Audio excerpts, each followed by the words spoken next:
Hello, আসসালামু আলাইকুম everyone. কেমন আছেন? আশা করি সবাই ভালো আছেন। শীতের এই তরকারিটা কার কেমন লাগে জানি না, আমার তো খুব পছন্দের একটা তরকারি।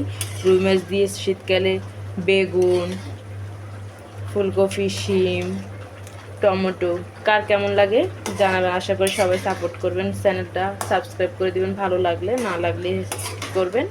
আশা করি সবারই ভালো লাগবে। আর হচ্ছে এই যে মজাদার লাল শাক, লাল শাক পছন্দ করে না এমন মনে মানুষই হয় না, কিন্তু লাল শাকের কালারটা এত টকটকে, একবারে দেখে মনে হচ্ছে রক্তের মতো, অনেক সুন্দর, তাই না? পিঠার আয়োজন চলতেছে, পিঠার আয়োজন, শীতের পুলি পিঠা, শীতের বাফা পুলি পিঠা চলতেছে।